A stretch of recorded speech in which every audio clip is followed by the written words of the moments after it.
அந்த கைப்பைய பார்த்தாலே ஆச்சரியமா இருக்கும். கைப்பையில என்ன ஆச்சரியம்னு கேக்குறீங்களா?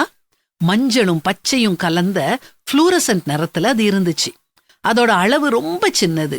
ஒரு ஊசியின் காதுல அது போயிரும். ஒரு கல் உப்பு அளவை விட சின்னது. இந்த கைப்பைய ஆன்லைன்ல ஏலம் போட்டாங்க. ஒருத்தர் $63,000 கொடுத்து இந்த கைப்பைய வாங்கியிருக்காரு. நம்ம இந்திய ரூபாய்க்கு கிட்டத்தட்ட 52,30,000 ரூபாய். கண்களுக்கே தெரியாத இப்படிப்பட்ட மினியேச்சர் நாகரிக பொருட்களை வாங்கும் ஆசை மேல்தட்டு மக்களை ஆட்டி படைக்கிறத பார்க்கும்போது வியப்பாதான் இருக்குது. எத்தனையோ மக்கள் வறுமையில வாடுறாங்க. அடிப்படை தேவைகளையே சந்திக்க முடியாம பல சவால்களை எதிர்கொண்டு வாழ்றாங்க.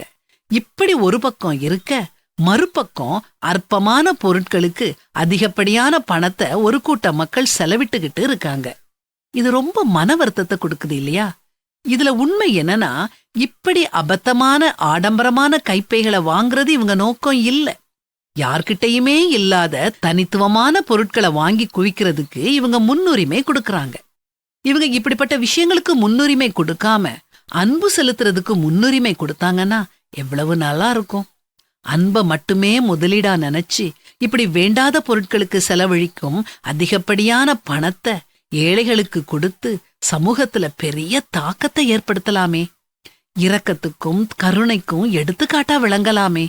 ஒரு மனிதருடைய மதிப்பு அவருடைய செல்வத்தை வச்சு இல்ல, அடுத்தவங்க மேல அவர் காட்டும் அன்புலதாங்க அவருடைய மதிப்பே இருக்குது.